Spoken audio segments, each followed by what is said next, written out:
Whether you're looking to buy, sell, or invest, my team and I are happy to help. We work across all price points and specialize in helping clients relocate from anywhere in the country.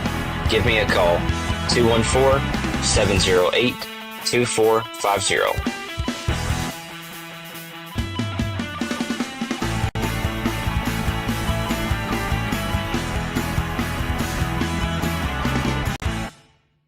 Welcome to Rockstar Diaries, healing out loud with heart, humor, and harmony. We are Mr. and Mrs. Smith,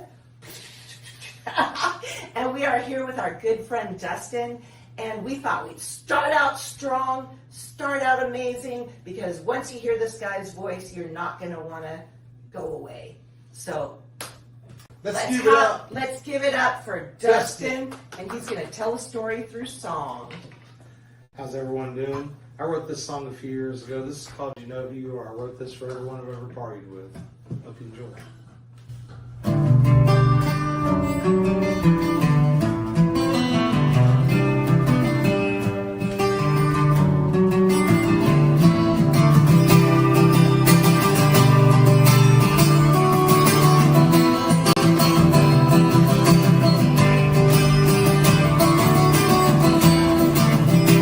Well, I sit down and I reminisce on my life with some good old friends after a late night. Those are the times that I miss. Friends tripping over holes in the floor. Friends up by the bonfire out the back door. The sparks light up the sky. What makes it a better night is this ice cold beer by my side. We'll load up the truck and take a ride. Get lost back in the sticks. Oh, two topless girls on the hood of my car. I won't mention your name, but you know who you are. Just like Miller High Life, that was the good life. Oh, we're living the good life. And now I'm hungover as hell and only time will heal. I have to go to work, where is the Advil? I walk outside and my car's plugged in. I'm sorry to wake you up, but you gotta move. I'm running really late, I'm not in the mood to punch in at 6 a.m. When Friday gets here, we can do it again. With an ice cold beer, find your side. We'll load up the truck and take a ride. Get lost back in the sticks. Too many shots of tequila. Take the keys to my car. I won't mention your name, but you know who you are. That was a good friend and a good night, and we both made it out of love. Oh, one hell of a ride.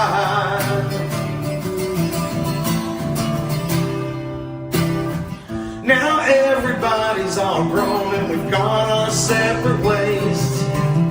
I wonder if they sit down and reflect on those days. I remember an ice cold beer by my side, a late night out by a bonfire. There's only 3 of us left alive. I wonder who's gonna pass out first. I'm pretty messed up, but well rehearsed.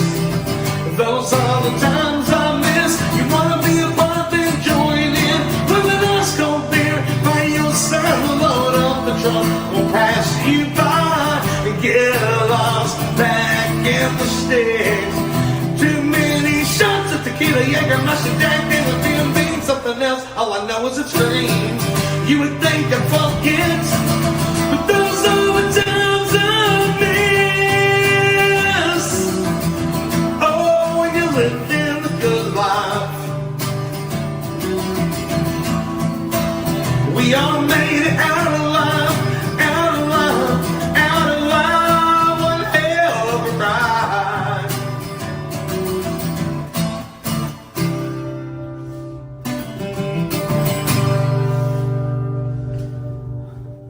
Awesome. Here you go, you win an award here Oh, sweet. for playing the best song that you wrote. Is that #1 hit? For singing the best song you wrote. Okay. The winner. All right, Dustin, I have to share the story of how we met because we started at a Music is Healing. Jeremy put on that benefit concert. Yeah, way out. Hawkins, Texas. Yep. Yes, way out in the middle of nowhere. And him and his girlfriend were sitting there, and we didn't even realize that you were a singer-songwriter. You were just... That was actually one of my first times actually being able to get with Jeremy that time, and he had invited me to go and play on that show. He had seen me on TikTok and some YouTube videos and stuff and invited me along, so I was glad to be a part of it. And so Heart Soul Revival, our duo, showed up, and that was one of the first shows that we had ever done because we're new, right? And you were so complimentary. You and your girlfriend were showering love on us. We sat down, we started chatting. That's when I heard your life story. And it's funny because you have to admit this guy's voice. Okay, you have to admit this guy's voice is like Chris Stapleton, like fire. But we didn't hear him sing yet. And we're chatting. We're like, right, Tracy? Right. And then he gets up. And we're like, what just happened? He's playing us. He's playing as a superstar. We didn't know it. What just happened? Makes me blush. But the story, that song, okay, number one, we say that a country song always has to have 2 words in it. Beer and whiskey, right? Yeah. Otherwise, it's not a country song. Or pickup truck, something Or like pick that. up a truck, yeah. We got a little help right here. We got a little help from our friends. Yeah. She's like a therapy dog because Yeah, if absolutely. we like are watching a movie and we get really intense and no, don't go through that wall or whatever, she's like, are you okay? Like she starts. Yeah, you can't go wrong with your pets and everything. Those are one thing they're always excited to see you, no matter what kind of mood you're in. When you come That's in, true. dog is always happy to see you. I tell you what, she's just a beautiful Belgian German Shepherd. Her name is Joan Jett. But what I want to talk about first, and I'm sorry if you don't want to talk about. No, I'm just kidding.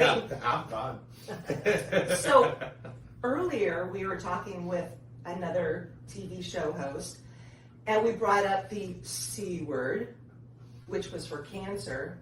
We're going to bring up the C word again for cocaine, because cocaine, for those of you who don't know, I've been clean now for over 25 years. Cocaine almost killed me. And we shared that recovery story. So do you mind talking about that and how music played a part? Well, it all started out, with me playing music and everything. Slowly over time, when you tend to slip into addiction, most people don't know, it usually doesn't take you all at once. It takes you by surprise over a period of time. Yes. Is what happens. You'll think that you have control of it. Before you know it, it actually has control of you. You can't hardly turn it around. And for me, I was an addict, and I struggled with addiction for about 10 to 12 years. And at one point, I thought I wasn't ever going to be able to get myself out of it. And finally, I just told myself I wasn't going to go into my 40s and not want to go into my 40s continuing the same way. And that if I did, sure enough, it was probably going to be the demise of me. And so through all that time, I did kind of stop playing music. I ended up pawning, as you do, all your stuff over the years. And, well, a buddy of mine, he reached out to me and asked me if I wanted to do an acoustic show. And ever since then, I started kind of falling back to music, and then I found me an avenue to help me get sober. I started kayaking. I would have never guessed in a million years it would have been kayaking that would have changed my life, but it is the one thing that was my salvation. That's cool. Okay, really quick, that was here in Texas? That was here in Texas. There's actually water here in Texas? I'm just kidding. Yeah, if you go to East Texas, you go to the land of the lakes, it's there, right? Okay. It's there for sure. But, yeah. I don't know about now. It's starting to get hot these days. I'm not sure. It's starting to burn up, man. Yeah, my These triple digit days. Oh my goodness. So that was my road to recovery. It's one thing that helped me, and one thing I always try to encourage anyone is the best steps you can do is, if you are trying to get yourself sober, is to reach out to someone. The worst thing that holds you back from trying to, most time you know that you're doing bad, you need to get off of it, but what most people have trouble doing is making that first step. Don't let guilt and shame stop you from reaching out. That's what will stop you more than anything. It's guilt and shame. You'll be surprised who's there and willing to reach out and help you out, and who does love you. You just have to reach. Golden nuggets. You heard it. You just got right into it, and I love that. I love that. You have a question? You know I know you do. You know what? I'm just like In sitting awe. back going, man, it's been a long time since I did any cocaine. You know what I'm saying? So, It's not about cocaine. It's about any hurt, hang up, or habit. Pretty much, yeah. Any kind of hang up, because it really falls into addiction. Anything that's going to control you. And addiction is a demon within itself. Most don't know, and it's almost as bad as like someone being addicted to their cell phone. Someone being addicted to cocaine, someone being addicted to drinking, or whether you're addicted to sushi or something, which I tend to have been here lately. I don't know what it is. Like, man, I really fell into I love sushi now for some reason. I eat it all the time. Matter of fact, I stopped before I come over here and got me some. So maybe that might be one of my little hang-ups now. But, I guess it's a lot better than the alternative. It truly is. I'm a Celebrate Recovery. I was a state rep in Washington. Now I'm in Texas and a state rep. And what we would say is any hurt, hang up, or habit that takes the place of God or your higher power. Because all of your focus, all of your attention is on that one thing. That's an addiction. It has a stronghold on you. And it doesn't have to be something as intense as cocaine. For me, food and sugar was an issue for a long time. And oh my gosh, I was craving sugar all the time. And it sounds weird, but I know some of you. I will do the same thing myself. Like when it comes to like trying to do a diet or something like that. Yes. That is one of the hardest things to do, as it is right now, because I love sweets. I'm a bigger guy, and my girlfriend, she can cook so well. It's amazing. We love your girlfriend. She does. She spoils me a lot with her cooking. Okay, what's your favorite dish that she makes? She makes this cream cheese and chives and cheddar stuffed meatloaf wrapped in bacon. Oh my God. What? I don't even know what you want to call that, but it is just like the bomb. It does not get any better than that. It's one of those dishes, like when you're sitting there and you have other friends eating, you could be full, and you're going to go get seconds just so you make sure you get another piece before it's gone. I got a bizarre question for you. So, Yes, sir. So now, this is going to sound off base, but some people, when they go get chemo, they tell them, don't eat what you like, because you'll associate in your mind, and then you won't want to eat that anymore because you get sick from chemo. Now, cocaine being an addiction, just like when you're drinking, you have a cigarette, and you associate the two together. Absolutely. So was there anything that you had to get away from while you're doing cocaine because you were associating something else with it? And every time you go to because like even music, pick up the acoustic to go, oh man, I gotta do some cocaine right now. And if you're used to that, every time you put on the acoustic, you're thinking about coke. I mean, is there anything in your back of your mind doing that? Sometimes, even now, me, I cannot say of all days, 420 was my 2-year sobriety mark. I'm working on 3 years. I'm going on 3 years now. You said 420? 420.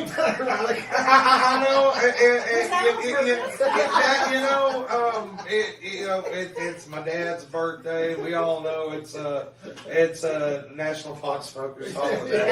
And just coincidentally enough, it just happened to fall on that day. And easy to remember. I'll never forget what day it is. Is that like Earth Day too? Something like that? It's somewhere somewhere around there. Yeah. I guess like people, places, and things. You know, was what I started going to church, and they were doing on Wednesday nights Thursday nights for like addiction counsel and stuff. Anyone was invited. They did like a potluck lunch. You could eat and whatever, and everybody would share their testimonials. And at first, I was nervous. I didn't want to get up in front of everyone because as you start, it's difficult, And once again, that's the guilt and shame that's holding you back from coming out. Yes. Even after you make your steps to getting sober, that stuff still messes with you in the back of your head. It will definitely come back at you. So, people's places, things, changed everything up. I started taking up kayaking, and got me away from everything. And something about being out there paddling, like I can just get into it. I can put my music on, and I can just keep going forever. Like it's crazy. Sometimes people don't believe me, but I'll go out and I'll go kayaking. I might be out there and literally do 7 miles. Literally do 7 miles. Have my cooler, have me some waters, have me some music, and just vibing out, And I found a peace out there, and that helped me get out of the routine of where I was constantly going back and forth, and sitting alone instead of just sitting there where I was thinking about it. I looked at it like this: if I'm out in the middle of the lake, I'm certainly not going to find a good connection, or what you call these things, a plug. I'm not going to find a plug out there, So just separating yourself from the same routine is the biggest thing you do. And reaching for help. That's what I was going to ask you. When you go out on the lake, are you with a community of somebody else with you, or is it like solitude by yourself? Sometimes I'll go with friends, but a lot of times it honestly it started out as trying to do exercise. I have a bad back. I'm a bigger guy, and I started out trying to do exercise and everything, and it was a low impact sport that was I was getting my exercise at the same time, keeping me away from everything. So I started kind of going with some people, and then I started getting to the point I was just paddling so far people couldn't keep up with me. So I just kind of started going out by myself and everything. But it's the place where I found my serenity. It's the place I found God. Oh, I love it. God met you in the serenity. Man, there's just there's certain moments that you just can't quite explain it. But it's not what you see, it's what you feel in that moment while you're there. And it's the peace that comes over you. That people you just don't get it. I found my peace out there, and then I became addicted to being out there. After I found my peace and tranquility out there in nature, then I just stay out there. And my girlfriend will be wondering when I'm going to come back and eat and stuff sometimes. But well, you brought up she goes out there every now and then. I love that. You brought up that word serenity, and that's where God met me, was in my when I was silent, because there's so much chaos and noise all around us. And sometimes it does take that quiet, that serenity, and God met me right there in the silence. That's the first thing I wanted to say. But what's funny is you had said, do anything bring you back to the negative, those other things. What I want to mention is on the positive side, and he talks about this in Atomic Habits. I don't know if you've ever read that book. It's when you stack positive habits on top of the habit that you're already going to do. And you stacked a bunch of positive habits on top of each other. Exercise, music, water, deep breathing, and serenity. You found a way to stack all of those to where you can rewire your brain. So now it's like you think of kayaking, all you have to do is think about that, and it brings back that serenity. Oh, yeah, absolutely. I'll be out there. I just start thinking about it while I'm at work and how much I'd rather be doing that than I'd rather be here. But you can teach your brain, though, even in the midst of chaos and crazy and lots of loud noise, you could teach your brain to go back to that serenity. You know what I mean? Just to take a deep breath and just to even, visualize yourself on that lake. So good job, man. Thank you. That's really, really cool. We're going to take a break really quick so we can get back with Dustin and maybe some more music. I'm going to get something to eat. Oh, now that we've been talking about food and sushi, I love Get sushi. some water. Yeah. Oh my goodness. KDOA, killed dead on arrival. We only play dead musicians' music. I guess you are all wondering why K-Love isn't on the dial. Well, we switched formats to KDOA. If you're a musician, you made a career suicide mistake. This just in, dead on arrival. Billy Ray Cyrus for his performance last month. Let's take a call from our caller. You got the ghoul. The ghoul is cool.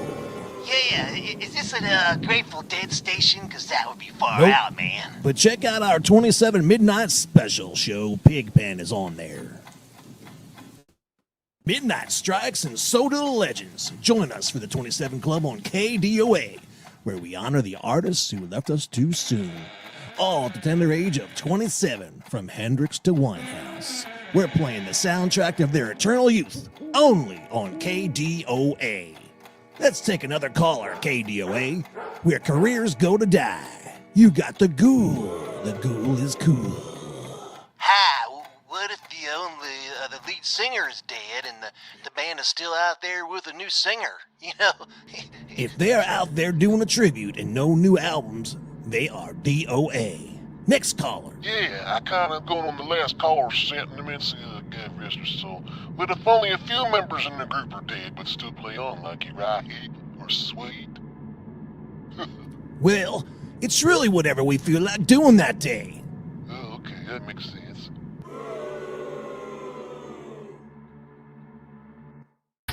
You're watching Rockstar Diaries TV show.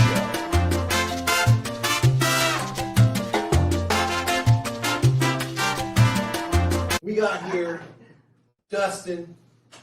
What is your last name? Smith. How is We that? How heard does that. that happen? He's being yeah, he's being silly. My last name is Smith. Her last name is Smith. Yeah. I'm Dustin Smith. I love it. And my Yes. co-worker who's in my truck, his name's Daryl Smith. There's Smith. Oh, my brother Daryl, my other brother So Daryl. tonight we're Mr. and Mr. Smith.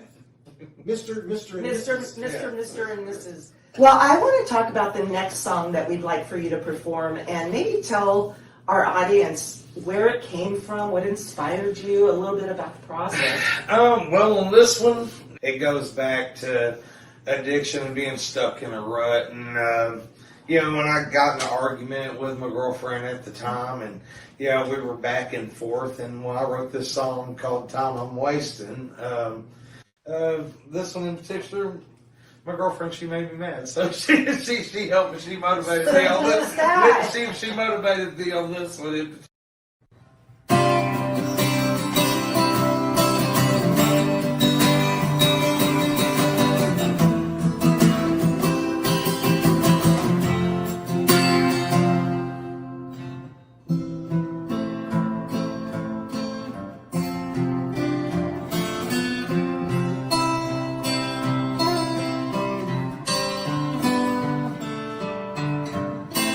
It gets hard looking at your reflection.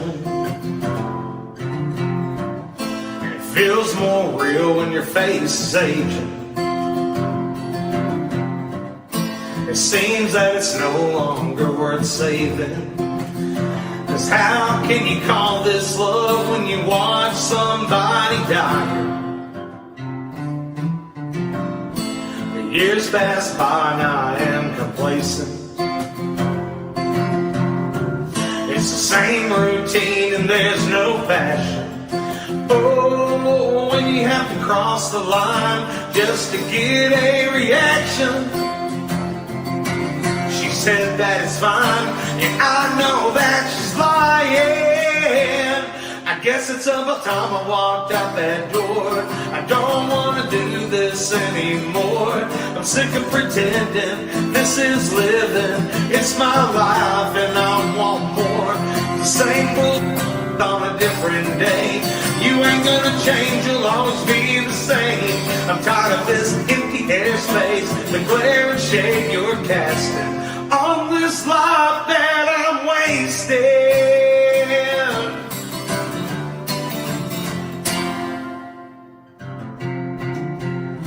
I grab a cup of coffee and start a new day. Sit there staring at the gas station wall as I pray. Oh, dear God, should I stay or go and lock this in or hit the door and never return again? Sometimes I sit at the bar and I drink all alone, so I don't have to go home. I guess it's about time I walked out that door. I don't want to do this anymore. I'm sick of pretending this is living. It's my life and I want more. It's the same bull on a different day. You ain't gonna change, you'll always be the same. I'm tired of your empty airspace and the glare and shade you're casting on this love that I'm wasting. Hell no, on this love that I'm wasting. No. Yeah, you sit there on your phone like there's nothing going on, thinking everything's alright when it's all wrong. I read between the lines, I would rather turn the page and go my own separate way. I've only got one life to live anyway. Hey, hey, I guess it's about time I walked out that door. I don't want to do this anymore. I'm sick of pretending this is living. It's my life and I want more. The same bullshit on a different day. You ain't gonna change, you'll always be the same. Tired of this empty airspace and the glare and shade you're casting. I'm sick and tired of all the lies I've been given. You ain't worth the time I've wasted. Hell no, you ain't worth the time I've wasted. Hell no, you ain't worth the time I've wasted.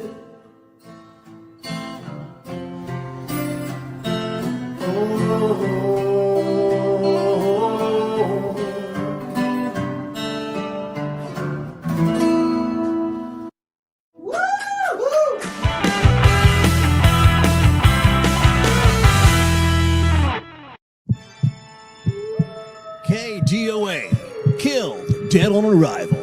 Let's take another call. You got the ghoul. The ghoul is cool. All I hear is breathing and dead air. Tuning in, you might be next. Who's on that 27 midnight show? Yes, KDOA, our special 27 show at midnight, featuring all the dead musicians who left this earth at the age of 27.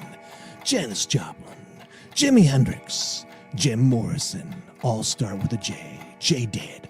Also Kurt Cobain, Amy Winehouse, Brian Jones from the Rolling Stones, Ronald Charles McKernan, known as Pigpen from the Grateful Dead, Alan Wilson, Canned Heat, blues guitarist Robert Johnson, singer Shani, Peter Ham Badfinger.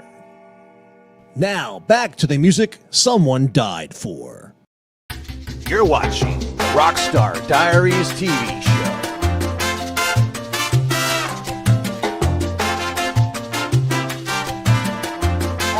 That was inspired by your girlfriend? Yeah. No. The same one I'm still with. I can imagine that she goes, oh man, I heard this song. It's an amazing song. All you gotta do is make your life visible. You're gonna write a I know.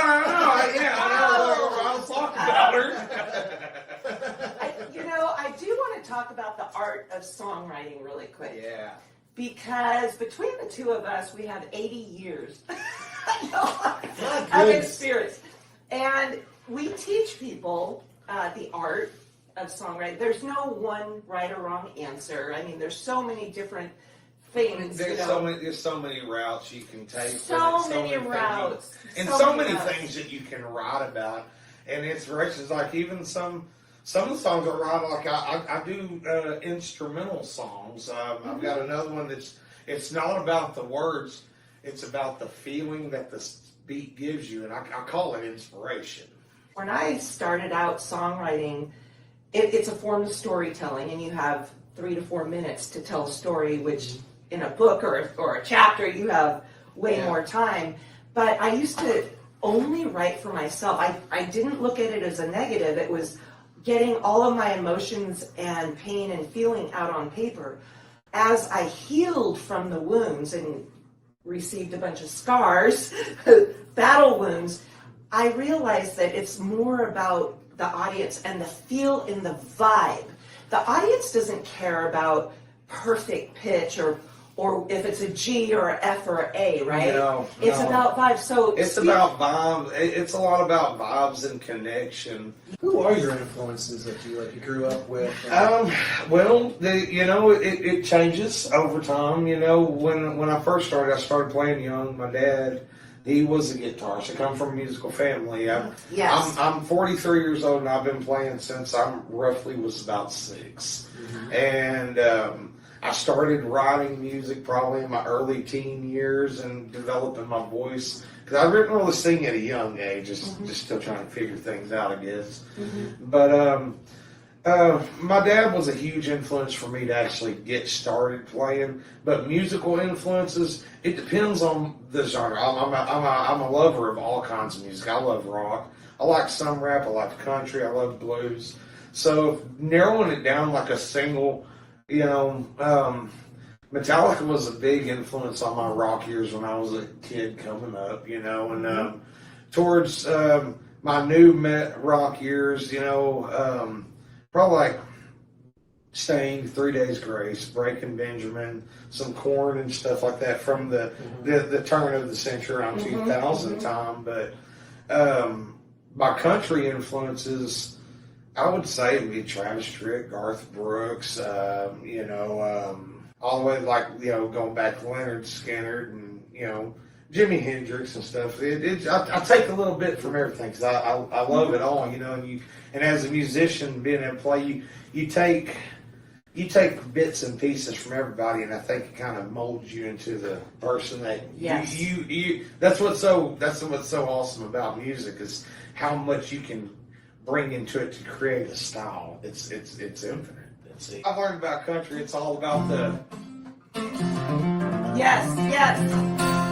it's all about the expression. Let me ask you this, bizarre question, wild questions. Now, if your dad wasn't an influence in your life, would you have started playing music? That is a good question, but maybe. It's it's maybe I'm not too sure, but it's all I've ever really known though. It's from the time I was born, my dad and them they played in circuit in the casinos and different VFWs all over East Coast. It's my mom. She's a singer. She is a pianist. My Uncle Daryl, he was a bass player. So as long as I can remember, practice was always at our house. So as kids, we're just running around acting stupid while they're sitting there playing, So now, think about this, how music has evolved over the years in so many different ways. Now, if you were growing up today and you were 13-year-olds, 15-year-olds today, would you be playing music or would you be sitting home playing video games? That's a question. Great question. That's a scary thought. It would either go. I think it'd go either one of both ways. I'd either be one of those who's addicted to being a gamer, or I'd be one of those guitar virtuosos that because you see these little kids now, they're 6, 7 years old, they're just all over the place, but they've had access to YouTube channels and tutorials that they can watch their whole lives. Well, we had to go to the encyclopedia in school to learn everything. We didn't have Google. We didn't have, but as far as songwriting, right? You're right. As you go to YouTube, you go to this, you go to that, you go to AI. Yeah. They have tools that we never had. Now, I don't think about that no more. For me, my influence was my big brother, who's 8 years older than me. And we turn the radio on and go, what's that band's name?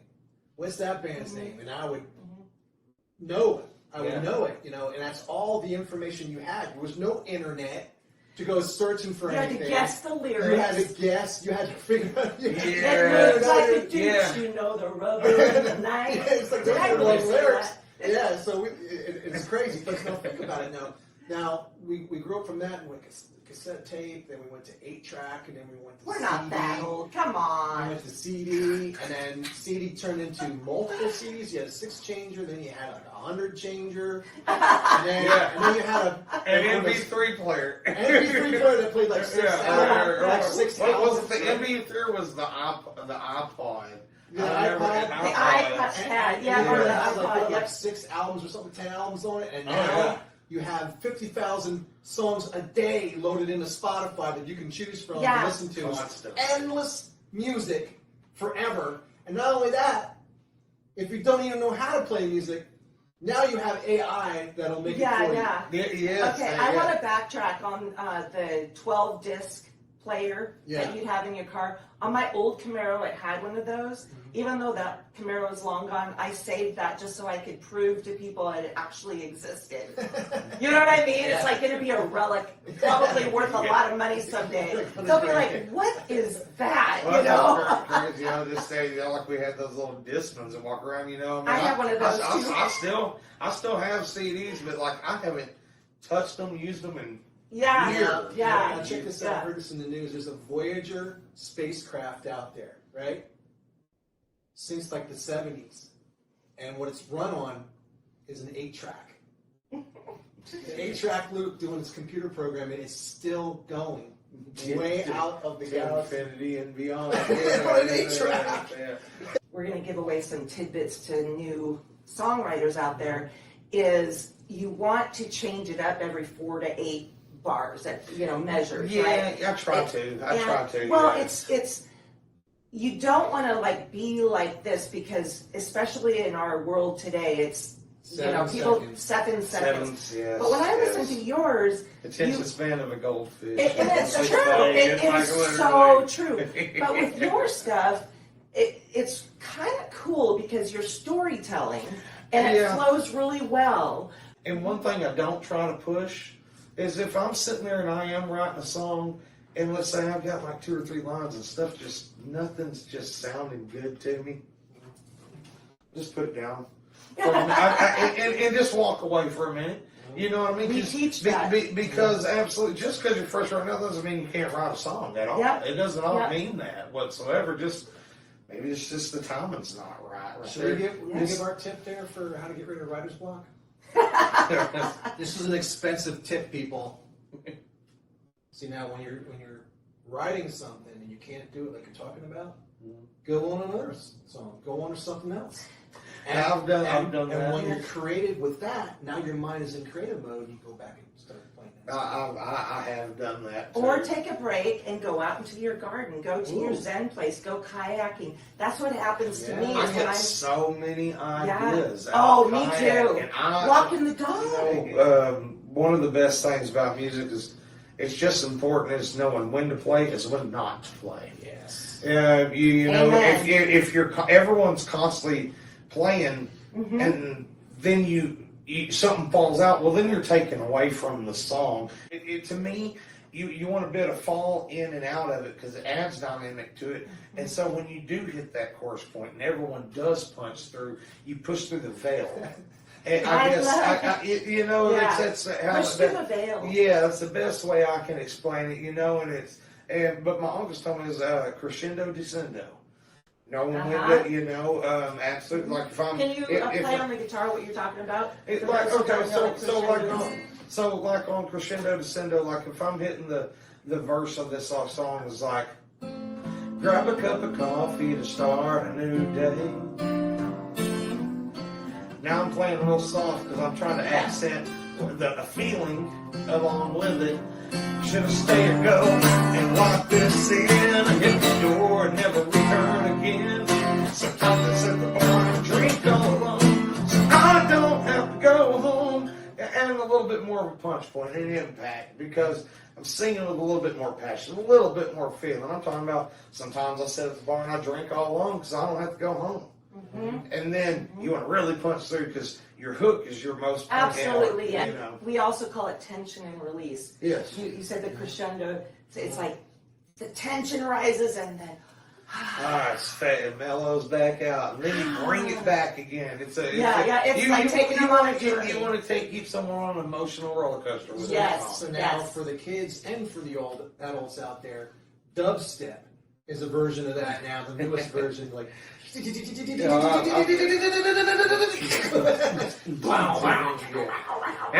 I love that stuff to an extent because it's crazy. Some of the sound. I'm big into sound effects when I'm not doing country and I'm doing more like a new metalcore rock type stuff. I love digital delay and phasers and flangers and the sound effects. You get that, you get a little beat going. Like one of my old beats I used to do. This is one of my old songs, rock song. This is called "Worse Than Me." But having this beat going, Whoa!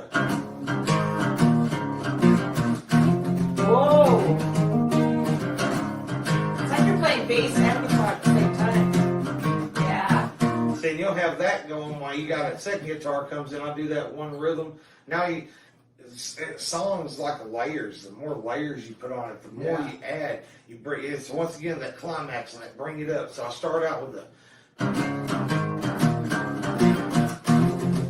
keep that going up and down, and now come in the second guitar.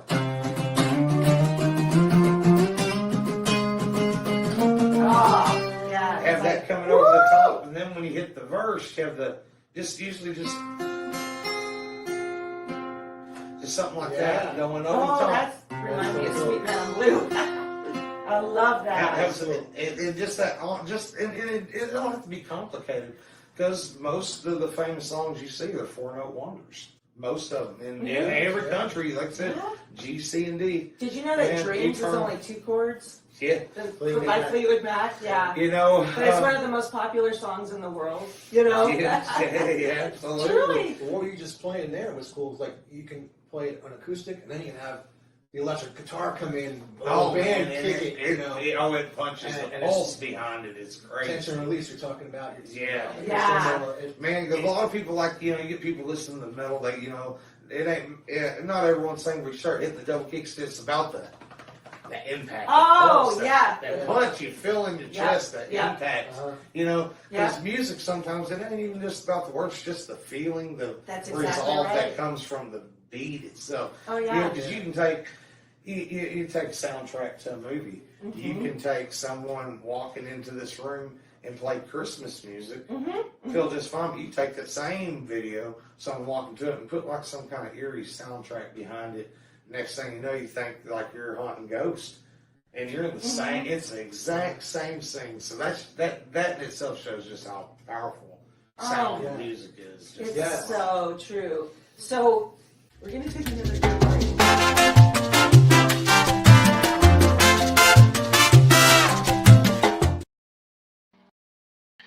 Thank you for calling KDOA, where careers go to die due to an unforeseen departure. Our management team is currently unavailable. Please continue to hold, as your call is very important to us. Remember, life is short. Don't screw it up. Hello? Hello? Hello, Caleb. You think this is funny? I think I'm not going to listen to a canned message from someone with the sense of humor of a mortician. I am not holding. I am not screwing up my life. I am on a mission. You can't hide behind a recording. You're in denial. This is the most unprofessional thing I have ever experienced. I want my Caleb back. I want my Caleb back. You're in denial. I don't care about your deluxe package. I want a deluxe return to normalcy. You'll be hearing from me. I have your number.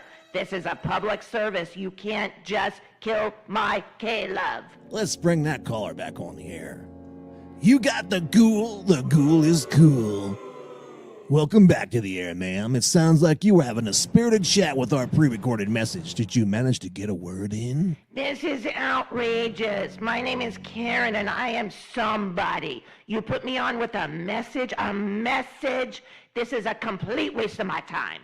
Time is a precious thing, isn't it? especially on KDOA. We've got to make every second count. Now about your complaint. It seems you're not a fan of our dead air segments. I'm not a fan of anything on this station. I want to talk to a real person, not a ghost of a voice from the past. Change it back to K-Love now. We'd love to, ma'am, but as you know, some things just can't be brought back from the dead. And now for another hit from our vault of the eternally departed. Here's the one and only Johnny Cash with Hurt. You're watching the Rockstar Diaries TV show. Okay, we're back. Rockstar Diaries with Dustin Smith and Janine Smith and Mr. Tracy Lee Smith. And Joan Jett. She's down I there. don't know how that happened, but right now I think it's time for the hard. Oh no! Oh no! Yes, yes, Okay, yes, yes. Dustin. Now this is gonna be an easy one, but a hard one, right? This is fun. Okay, out of any artist, alive or dead, that's been out there, right? Any of them. Who would you go roadie for and quit playing the guitar? You can only be a guitar player. Oh man, I would have to go back. I would have to go back to grunge days. Like I was a huge Kurt Cobain, Nirvana fan back in the day and everything. If I could go back in time and have a chance to meet him in person and just to dissect his brain about his life, that would be the one that I would look forward to going and do. Well, I was raised in Seattle, and I was in the music scene, and I actually did meet Kurt Cobain. Really? Yes, is the entire yes, it was amazing. People don't understand that are not in the music industry that a lot of lead singers are very introverted, to where on stage they're one like that's. And I'm like half and half. I'm extroverted, introverted. He was very, very introverted. And it's hard because they're in the spotlight, but when they get away from the stage, all they want to do is be by themselves and be like in a corner. They don't have, they don't want it, but it's no diss on anybody. Well, and I think on some of that, on that, because as far as like being a singer, I can sometimes even myself, it kind of flows in. I can be introverted myself. Oh man, so much to unpack. I am hoping with your recovery story that you can share. If somebody is out there right now feeling alone, feeling stuck, feeling lost, what would you say to that person? I would say change people, places, and things, and don't let shame and stuff stop you from reaching out, because that's your conscience eating you. That's your conscience that's holding you back, because you're telling yourself that you know you're doing wrong, hence the reason you're trying to reach out anyway. You already know you're doing wrong, but your conscience and your shame is holding you back from actually reaching out. So you just have to jump past that point right there, and just reach anyway. You'll be surprised who's going to reach back. So, and that's the first step to recovery, is admitting you're wrong. That's your first step. Yes, I love that. Can I add to that? And I hope this doesn't offend anybody, but sometimes you have to just forget about other people. And I know people, like sometimes why people get stuck is because they're afraid of what people think and are saying about you.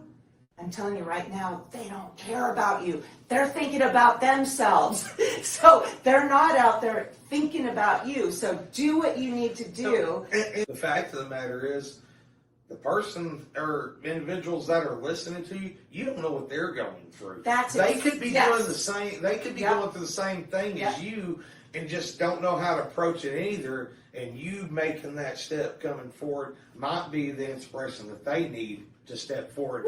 If they need to ride your coattail, let them. Yeah. By all means. Amen. Amen. And so one cool thing, and I was a part of a Christ-centered recovery group called Celebrate Recovery. One of the things that's really cool is you get a dedicated time slot to speak. So you don't have to worry about people cross-talking and talking over you. And that is what saved me too, because I always felt like, okay, I'm not important enough to talk. Comes time for you, you say your piece in 3 minutes, you don't have to worry about people, interrupting you. And then afterwards you come together and you're like, oh, I loved what you said, I can relate, kind of thing. Like you were saying, you know you're not alone. So I love that. Yeah.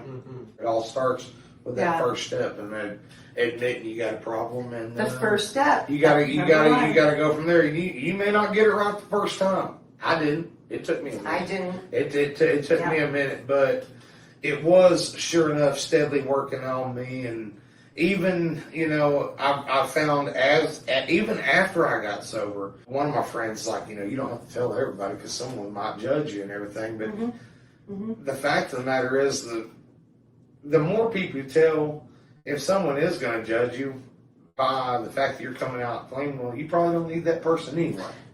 Amen. You know what I mean? You probably don't need that person. Because they're going to bring negativity to your life, and you don't need that. You're trying to get it right. Don't let that person hold you back. So we heard all good nuggets tonight. We want to do a song. We want to beat AI. Okay. We want to collaborate a song with you. Okay.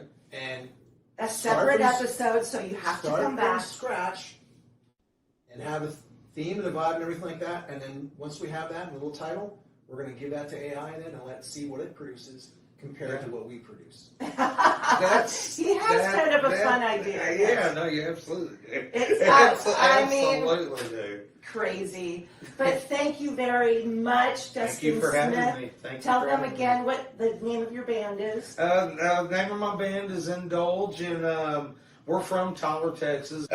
We are playing on the Palestine Resort, doing an acoustic set October 18th, and then we'll also be there December 13th. And then we have a show off Club 155 on September 27th, and we are working up some bookings down towards the Bay Cliff and Galveston area. Well, if somebody wants to book you for an event, private event or whatever, where would they go? Right now, you just find us on Facebook. Towards the beginning of next year, we'll finally have a product or something to put out for everybody here. And then you got to have us Heard it play. first here on Rockstar Diaries. Then you got to have us play at your record CD release. party. Yes. Absolutely. Absolutely. Yes. Absolutely. All right. Bye, everybody. Bye.